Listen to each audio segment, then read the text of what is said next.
प्राचीन नौवाणिज्य को आमर गोटे आलोकर बत्ती आसी देखिक समस्ते चिलिकार दिग निर्णय करुँ से पहाड़ अच्छी दीपमुंडिया अच्छी जो ऊपर कवि कवि मान राधानाथ राय बहुत कविता लिखी समस्त लिखी तेणु चिलिकार संपद ओडिशार संपद चिलिकार परिचय ओडिशार परिचय खाली कोणार्क नुहे जगन्नाथ मंदिर नुहे जो प्राचीन चिलिका नौवाणिज्यर परम पीठ से कूलर सबू गाँव रे इतिहास रही गोटा कौड़ खनि अच्छी जो कौड़ी आसिक खनि पड़ू गोटे अडाल बडाल अच्छी जो खनि माने कौड़ी माने अदल बदल हो तुम ना बदली जाइंतु जो घीओ खला अच्छी जो बड़कूल अच्छी बड़कूल तेणु सबू गाँव इतिहास को लेकर चिलिका समृद्ध होती तेणु से चिलिका को आहरी समृद्धमय करने ये अनुष्ठान चिंता करमी चिलिका को विकसित कर खाली 2036 मसीहार विकसित ओडिशा गोटा राजनीतिक प्रचार कले हम ना आमर प्राचीन संपद पाखरे गढ़ी उठुवा गरिमामय साहित्य संस्कृति पर्यटन एवं से पर्यटन संस्कृति को विकसित कर महान रथी माने शिल्पी हूँ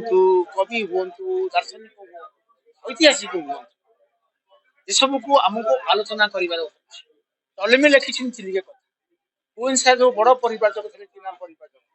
सी भारत वर्ष एक श्रेष्ठ स्थल कहते चिलिका तेणु जीविनी फेरी एनिल चिलिका एनिल पहाड़ रही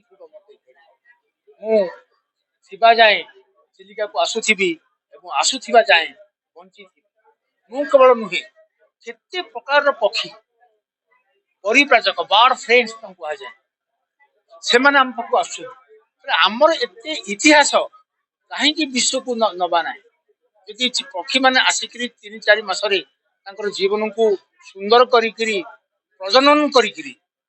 नुआ संतान नहीं पड़े जाऊे आमर चिलिका कूलर संतान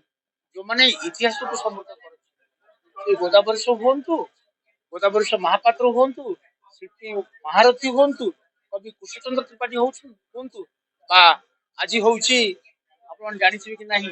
आज हूँ 1817 मार्च 29 तारीख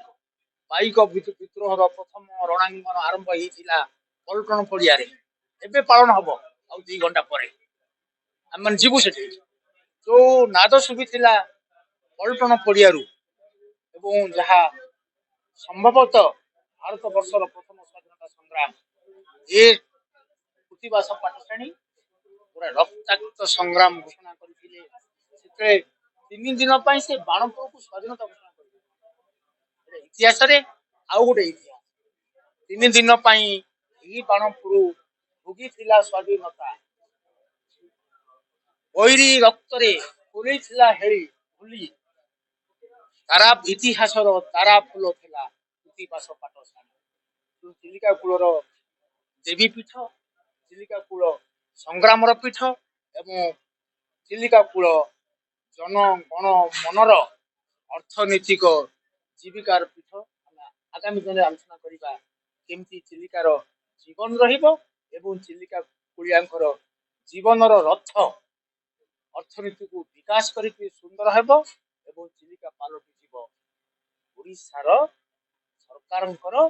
समृद्धि। सुशील कुमार नंद आमर साधारण संपादक चिलिका आंचलिक विकास परिषद आमर यहाँ प्रतिवर्ष कार्यक्रम हुए प्राय रेडक्रॉस भवन रे ऊपर महला तल महला साइड महला ये सब हुए गत वर्ष आम खाली जयदेव बाटिकार करूँ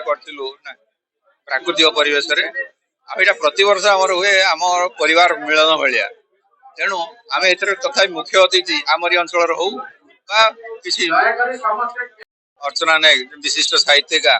आउ मुख्य वक्ता रूपे आम प्रोफेसर शशांक चूड़ामणि को निमंत्रण करूँ आमर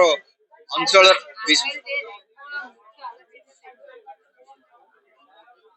मुख्य अतिथि साहित्यर केमती एकाठी होते से जेहेतु आम अंचल झील चाकरी जदि आम अंचल करना भुवनेश्वर कटक करुले तथापि आम अंचल प्रति बहुत दरद अच्छी से आज आमर ये ଅନୁଷ୍ଠାନ ପ୍ରତି ଦେଖା ଆଗ୍ରହ ଦେଖେଇ ସେ ବି ଆମର ସଭ୍ୟ ହେବାକୁ ଚାହିଁଛନ୍ତି। ପ୍ରଫେସର ଚୂଡ଼ାମଣି ମଧ୍ୟ ସେ ବି ଆମ ଅଞ୍ଚଳର ଲୋକ, ସେ ବି କିସ୍ର ଯେହେତୁ ଗୋଟେ ଅଛନ୍ତି ସଂସ୍ଥା କରିଛନ୍ତି, ଉପଦେଷ୍ଟା ହେଇଛନ୍ତି, ସେ ବି ଆମ ସଂସ୍ଥାର ବର୍ତ୍ତମାନ ମେମ୍ବରସିପ ନବା ପାଇଁ ଆଗ୍ରହ ପ୍ରକାଶ କରିଛନ୍ତି। ଆମର ସବୁଠୁ ବଡ କଥା ଯେ ଆମ ଅଞ୍ଚଳର ପ୍ରଧାନ ଶିକ୍ଷକ ଯିଏକି ଓଡିଶାର 35 ବର୍ଷ କାଳ ହେଡମାଷ୍ଟର ଗୋଟିଏ ଜାଗାରେ ରହିଥିଲେ, ତାଙ୍କୁ ମଧ୍ୟ ଆମେ ଯାଇକି ଆଣି ତାଙ୍କୁ ଆଜି ଏଠି ସମ୍ବର୍ଦ୍ଧିତ କରିବାରୁ ଆମେ ଗର୍ବିତ, ସେ ମଧ୍ୟ ବହୁତ ଖୁସି। ବାସ୍ କହିଲେ ଏଇଟା ତ୍ରୟୋଦଶ 13ତମ, ତେଣୁ ଆମେ ଗତ ବର୍ଷ ଜୟଦେବ ବାଟିକାରେ କରିଥିଲୁ, ଏଇଟା ତ୍ରୟୋଦଶ। ଆମେ ପ୍ରାୟ ଏଇଠି ସବୁ କରୁ। ଆଉ ଯାହା ହଉ ନାଇଁ, ଆମର ଚିଲିକାର ବିକାଶ କରିବାର ନକ୍ସା ଆମର ପ୍ରଥମ ପ୍ରାଥମିକ ନାହିଁ। ଆମର ପ୍ରାଥମିକତା ହେଲା ଆମ ଚିଲିକା ଅଞ୍ଚଳର ଲୋକ ଯୋଉ ରହିଛୁ ଭୁବନେଶ୍ୱରରେ, ତାଙ୍କ ଭିତରେ ଭାଇଚାରା ସୃଷ୍ଟି। ତା ଭିତରେ କିଛି ଗପସପ ଭିତରେ କିଛି ପ୍ରସ୍ତାବ ଆସିଲା ଯେ ଚିଲିକାର ଉନ୍ନତି ପାଇଁ ଆମେ ମଧ୍ୟ ଗୋଟେ କିଛି ପ୍ରସ୍ତାବ ଦବା। ତେଣୁ ସେଇ ଅନୁସାରେ ଆଜି କିଛି କଥାବାର୍ତ୍ତା ହେଇଛି। ଚିଲିକା ଅଞ୍ଚଳରେ କେମିତି ହ୍ରଦ ପାଖରେ ଗଛ ଲାଗିପାରିବ, ନଡିଆ ଗଛ ଲାଗିବ, ଆଉ ଚିଲିକାର ମୁହାଣ ପୋତି ହେଇଯାଉଛି, ତାକୁ କଙ୍କର ଉଦ୍ଧାର କେମିତି ହବ। ମୁଁ ହଉଛି ଡକ୍ଟର ଅର୍ଚ୍ଚନା ନାୟକ। ମୋର ଯାହା ଯେମିତି ପରିଚୟ, କିନ୍ତୁ ମୁଁ ଚିଲିକା ଅଞ୍ଚଳର ଜଣେ ଅଧିବାସୀ। ମୋ ଘର ବାଣପୁର ଚିଲିକା, ମୋର ଇଷ୍ଟ ଦେବୀ ହେଲେ ଭଗବତୀ। କିନ୍ତୁ ଏଇ ଯୋଉ ଅନୁଷ୍ଠାନଟି ବିଷୟରେ ମୁଁ ଶୁଣିଥିଲି, କିନ୍ତୁ କେବେ ଆସିବାର ସୁଯୋଗ ପାଇନଥିଲି। ଆଜି ଏଠାକୁ ଆସିକି ମୁଁ ଅତ୍ୟନ୍ତ ଆନନ୍ଦ ଅନୁଭବ କରୁଛି, କାରଣ ନିଜ ଅଞ୍ଚଳର ଏତେ ପ୍ରତିଷ୍ଠିତ ଲୋକମାନେ, ଏତେ ସମ୍ବେଦୀ ଲୋକମାନେ, ସେମାନଙ୍କୁ ଦେଖିଲା ପରେ ମୋର ଅତ୍ୟନ୍ତ ଆନନ୍ଦ ହେଇଛି। ନାଇଁ, ମୁଁ ପ୍ରକୃତରେ କହିଛି କଣ କରାଯିବ ସେ ବିଷୟରେ କିଛି ଚିନ୍ତା କରେନି। ମୁଁ ତ ଆଜି ଏଠି ଅତିଥି ହେଇକି ଆସେ, ପ୍ରଥମ କରି ମୋ ଅଞ୍ଚଳର ଲୋକମାନଙ୍କୁ, ଭାଇ ଭଉଣୀ ମାନଙ୍କୁ ଦେଖିବାର ସୁଯୋଗ ପାଇଲି, ସେଥିପାଇଁ ମୁଁ ଅତ୍ୟନ୍ତ ଆନନ୍ଦିତ। କିନ୍ତୁ ଯାହା କିଛି ବିକାଶ କରିବା ପାଇଁ ମାନେ ଚାହିଁବେ ଆମ ସ୍ତରରେ, ମୁଁ ସେଥିରେ ପୁରାପୁରି ସହଯୋଗ କରିବାକୁ ପ୍ରସ୍ତୁତ ଅଛି। ଯେକୌଣସି କାର୍ଯ୍ୟକ୍ରମ ଯଦି ନିଆଯାଏ, ବାଣପୁରର ଭଗବତୀଙ୍କର ଯୋଉ ମନ୍ଦିର, ତାର ଡେଭଲପମେଣ୍ଟ ପାଇଁ ଚେଷ୍ଟା ହଉଥିଲା, କିନ୍ତୁ ତାହା କେତେ ଦୂର ହେଇଛି କାର୍ଯ୍ୟକାରୀ ମୁଁ ତ ଏପର୍ଯ୍ୟନ୍ତ ଜାଣିନି। ତେଣୁ ଦେବୀ ଭଗବତୀଙ୍କଠୁ ଆରମ୍ଭ କରି ଗାଁ ଜାଗଳାଇ ମନ୍ଦିରରୁ ଆରମ୍ଭ କରି ଚିଲିକା କେଉଟ ବସ୍ତି ପର୍ଯ୍ୟନ୍ତ ଯେତେ ଯାହା ଅଞ୍ଚଳ ଆମର ଅଛି, ତାର ଯଦି ଉନ୍ନତି ପାଇଁ କୌଣସି କାର୍ଯ୍ୟକ୍ରମ ଗ୍ରହଣ କରାଯାଏ, ମୁଁ ସେଥିରେ ସକ୍ରିୟ ଭାବରେ ଅଂଶଗ୍ରହଣ କରିବି। ସରକାର ପ୍ରସ୍ତାବ କଥା ମୁଁ ଜାଣିନି, କାରଣ ତାଙ୍କୁ ମୋର କିଛି ପ୍ରସ୍ତାବ ଦବାର ନାହିଁ। କାରଣ ଆମ ଗାଁର ବର୍ତ୍ତମାନ ଆଇନ ମନ୍ତ୍ରୀ ଅଛନ୍ତି, ହରଚନ୍ଦନ ଅଛନ୍ତି, ଆଉ ତାଙ୍କ ସାଙ୍ଗରେ ବି ଆମେ କଥାବାର୍ତ୍ତା ହେବାର ସୁଯୋଗ ପାଉଛୁ। ଏଠି ନୀଳାଦ୍ରି ଅଛନ୍ତି, ସେଥିପାଇଁ ଯାହା କିଛି ସରକାରୀ ସ୍ତରରେ ବି ହବ, ସେଇଟା ବି ଆମେ ଗ୍ରହଣ ଯୋଗ୍ୟ, ଅତି ଆନନ୍ଦର ବିଷୟ। କିନ୍ତୁ ବ୍ୟକ୍ତିଗତ ଭାବରେ ବି ଯଦି ଆମେ କିଛି କେହି କରିପାରିବା, ତାହେଲେ ମଧ୍ୟ ଏଇଟା ସ୍ୱାଗତ ଯୋଗ୍ୟ ପଦକ୍ଷେପ।